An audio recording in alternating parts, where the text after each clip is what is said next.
Hello good morning guys. I hope आप सब बहुत अच्छे होंगे। Let's begin with our current affair session. चलिए शुरुआत करते हैं अपने मोटिवेशनल कोट के साथ।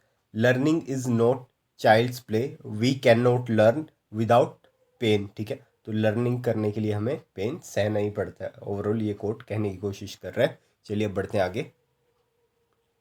आपको बताना है कि अब से जितनी भी स्टेट्स हैं वो दूसरी स्टेट्स का स्टेटहुड डे सेलिब्रेट करेंगी। ठीक है, तो ये कौन सी इनिशिएटिव के अंडर ऐसा करेंगे अब से?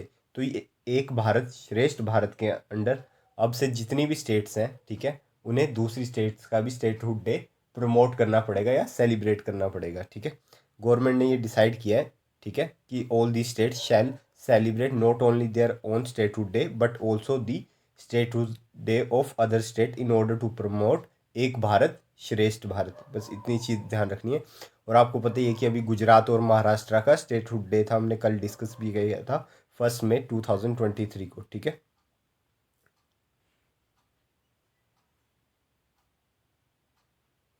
आपको बताना है कि किसने गोल्ड जीत लिया है इंडिया के लिए इन ISSF shotgun world cup in Cairo Egypt. अब आप सोचेंगे कि ये कैरियो इजिप्ट में तो अभी भी हमने शूटिंग का वो पढ़ा था। हाँ ठीक है, हमने पढ़ा था, लेकिन वो शॉर्ट गन का नहीं था, वो राइफल का कंपटीशन था। ठीक है, और ये शॉर्ट गन का है, तो कंफ्यूज मत होइएगा। तो ये जीत लिया है मिराज अहमद खान ने और जनमत शेखोन, इन दोनों ने गोल्ड मेडल जीत लिया है ISSF shotgun world cup in Cairo Egypt. ठीक है, Ahmad Khan and youngster Ganemat Sekhon combine effectively to give India their first medal at gold in ongoing ISSF World Cup shotgun in Cairo Egypt। ठीक है, तो इतनी चीज़ ध्यान रखनी है। और जो इंडिया को इससे पहले जो गोल्ड मिला था वो रुद्राक्ष पाटिल ने दिया था। उन्होंने जीता था man 10 metre air rifle event में in ISSF world cup in Cairo Egypt. ठीक है, तो इस चीज़ का ध्यान रखिएगा कि ये अभी शॉटगन वाला चल रहा है, इससे पहले राइफल का था। तो ये आप देख सकते हैं। ठीक है, इंडिया वाले टॉप में खड़े हैं।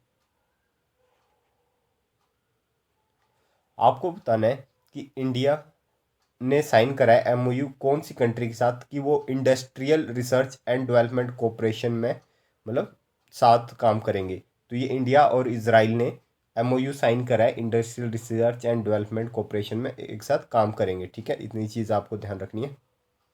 और भी मतलब काफ़ी सेवरल की एरियाज़ हैं, वहाँ भी फोकस करेंगे, जैसे कि एरोस्पेस, इलेक्ट्रॉनिक इंस्ट्रूमेंटेशन, ठीक है, civil infrastructure, engineering, environment, mining, chemicals, petrochemical and agriculture and so on. इन सब में भी फोकस किया जाएगा। Multi sectoral agreement was sign between CISR and directorate of defence research and development, ministry of defence of Israel, in new Delhi में ये agreement sign हुआ है। ठीक है, और आपको पता ही है कि इस साल इंडिया और इसराइल सेलिब्रेट कर रहे हैं 30 year of successful diplomatic relation. ठीक है, तो इस चीज़ का भी ध्यान रखेंगे। ये आप देख सकते हैं इसराइल का मैप।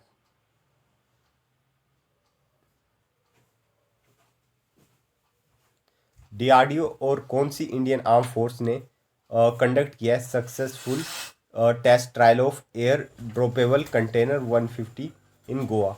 तो ये टेस्ट करा है DRDO और इंडियन नेवी ने। ठीक है, गोवा में defence research and development organisation and Indian navy conducted the successful maiden test trial of air droppable container 150 ADC from IL-38SD aircraft off the coast of Goa.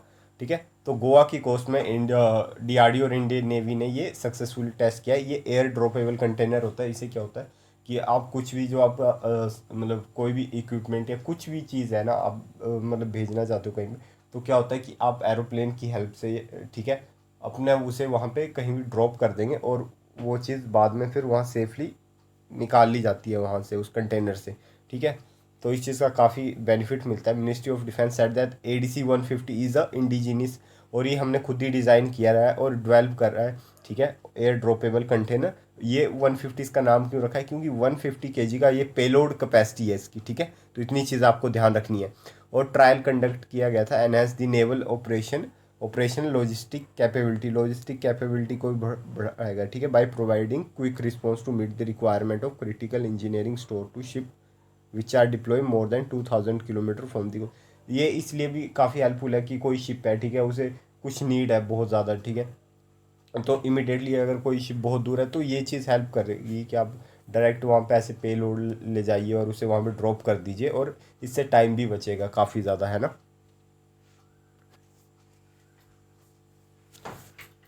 3 DRDO उसकी laboratory है, ठीक है, और naval science and technology laboratory एक विशाखापट्टनम वाली, ठीक है, एक aerial delivery research development establishment Agra, और एक एरोनॉटिकल डेवलपमेंट इस्टेब्लिशमेंट बेंगलुरु। तो ये 3 लेबोरेटरीज हैं जो मिलके काम करेगी ADC-150 कंटेनर के लिए। अभी हम देख लेते हैं, कुछ ऐसा होता है वो कंटेनर, ठीक है। 30th edition of Arabian travel market began at which trade centre. तो ये वर्ल्ड ट्रेड सेंटर दुबई में बिगेन हुई है, ठीक है, और इसमें इंडिया ने भी पार्टिसिपेट किया है, ठीक है, और इसकी थीम है वर्किंग टूवर्ड नेट ज़ीरो, और इंडियन पवेलियन भी वहाँ पे सेटअप किया गया है, ठीक है, वहाँ पे मतलब ताकि लोग टूरिस्ट को अट्रैक्ट किया जा सके, ठीक है। इंडियन एम्बेसडर जो UAE है वो है संजय सुधीर, तो इन्होंने इनोग्रेट किया incredible India pavilion and other state pavilion.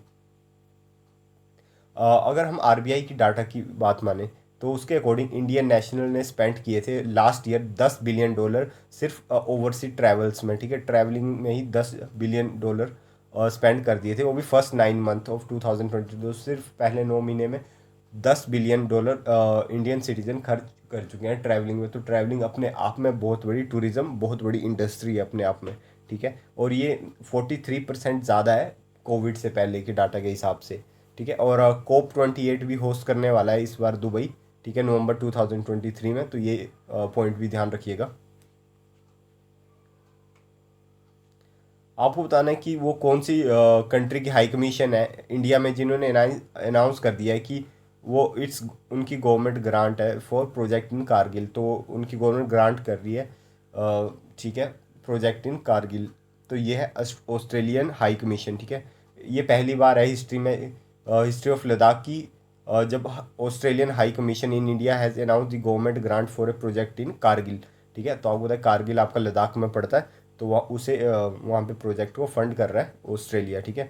This was announce by during a special meeting at Srinagar chaired by the Australian high commissioner to India. कौन है ऑस्ट्रेलिया के हाई कमिश्नर टू इंडिया? वो उनका नाम है बैरी ओ फेरेल, ठीक है। और the project return to roots aim to integrate traditional knowledge with current school science curriculum alignment with the goals of the national education policy which include increasing scientific engagement among social school children of the tribal background।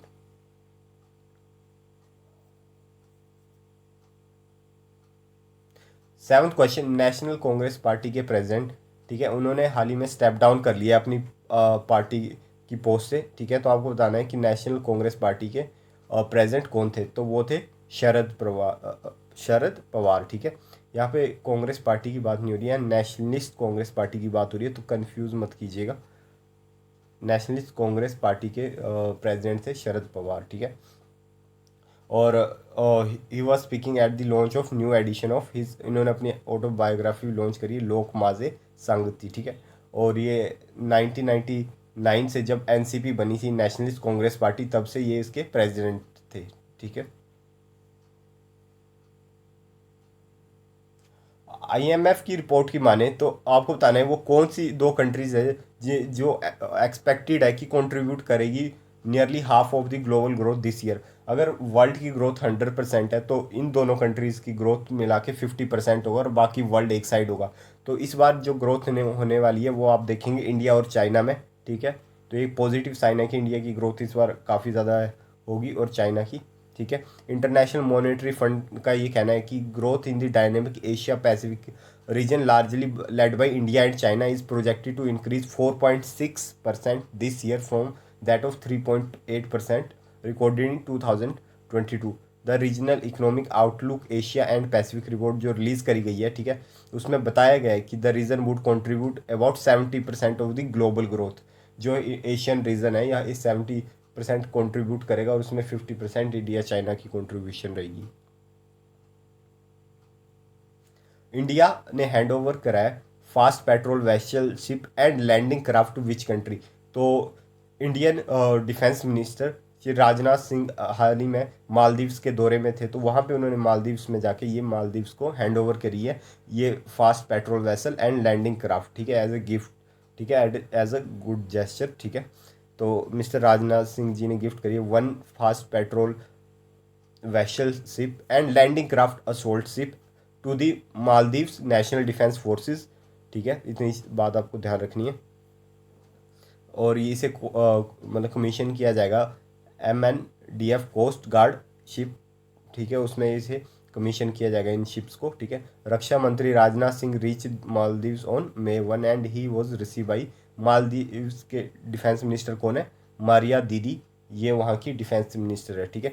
और India का vision है सागर, ठीक है, सागर की full form पूछ लेते हैं बहुत बार, ठीक है। तो सागर की फुल फॉर्म है security and growth for all in the region, ठीक है। इंडिया इस पे काम कर रहा है along with the neighbourhood first policy as well Maldive Indian first policy to seek work together to jointly develop the capability within Indian ocean reason.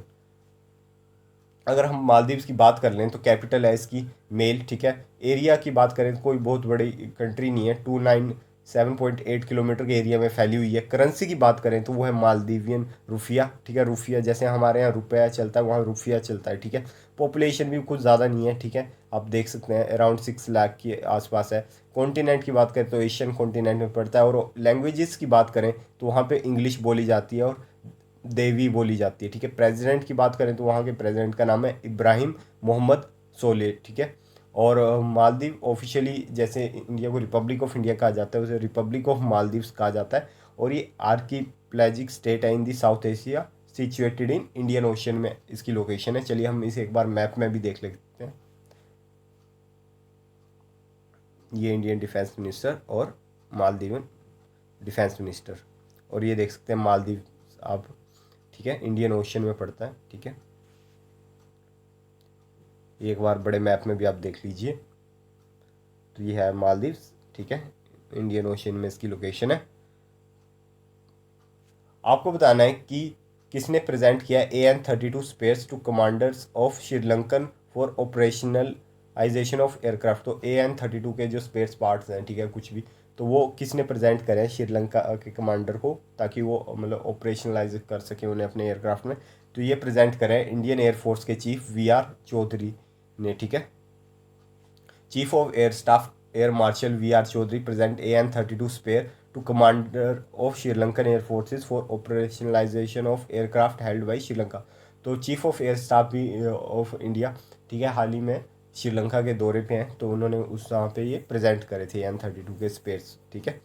और इसके अलावा उन्होंने इंटरेक्ट किया student of national defence college, ठीक है, जहाँ पे उन्होंने 1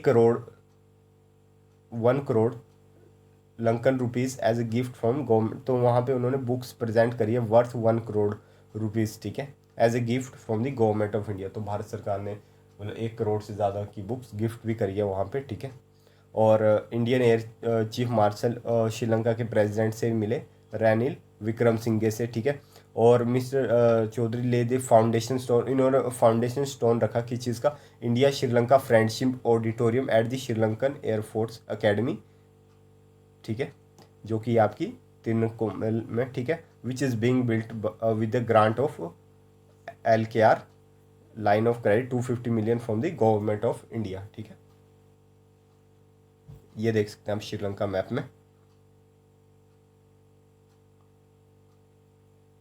NTPC और NPCI ने एग्रीमेंट साइन करा है कि वो जॉइंट दोनों मिलके किस चीज़ को डेवलप करेंगे, तो ये दोनों डेवलप करेंगे न्यूक्लियर पावर प्लांट्स का, ठीक है। NTPC limited sign a supplementary joint venture agreement with NPCIL। NPCIL की फुल फॉर्म है nuclear power corporation of India limited in new Delhi for the development of nuclear power project, ठीक है। तो agreement sign हुआ था बाई मिस्टर उज्ज्वल कांति भट्टाचार्य जो कि director हैं प्रोजेक्ट के NTPC लिमिटेड के, और मिस्टर रंजेश शरण, ठीक है, जो कि डायरेक्टर है प्रोजेक्ट के NPCI। इन दोनों के बीच ये साइन हुआ है, ठीक है। और किसकी प्रेजेंस में, श्री RK सिंह जो कि मिनिस्टर ऑफ पावर हैं न्यू एंड रिन्यूएबल एनर्जी के, ठीक है, उनके प्रेजेंस में साइन हुआ है। Initially the JV company shall develop to, पहले 2 pressurise heavy water reactor project develop किए जाएंगे, ठीक है। एक होगा चुटका मध्य प्रदेश में atomic power project 2 × 700 megawatt, and एक होगा माही बंसवाड़ा राजस्थान में, ठीक है। तो ये 2 जगह डेवलप किए जाएंगे, ठीक है। और आपको पता है कि इंडिया की कमिटमेंट है कि 2070 तक हम क्लीन एनर्जी की कमिटमेंट है कि नेट ज़ीरो मिशन का टारगेट है कि ज़ीरो कार्बन प्रोड्यूस करेगा इंडिया 2070 तक। ये इंडिया का मिशन है, और इसी के अंदर ये न्यूक्लियर पावर प्लांट्स जो बनाए जाएंगे, ये किस लिए बनाए जाएंगे? क्लीन एनर्जी के लिए, ठीक है, ना कि न्यूक्लियर जो आप सोच रहे हैं, ठीक है। ये सिर्फ क्लीन एनर्जी को प्रोड्यूस करने के लिए इन पावर प्लांट्स का यूज होगा, ठीक है। सो गाइस, आई होप आपको ये लेक्चर पसंद आया होगा। अगर आपको ये पसंद आया तो आप शेयर भी कर सकते हैं दूसरों के साथ, ठीक है। और कमेंट सेक्शन में कमेंट करके बताइएगा कि आपको ये लेक्चर कैसा लगा। मिलते हैं कल सुबह 6 बजे अपने करंट अफेयर सेशन में। तब तक टेक केयर गाइस।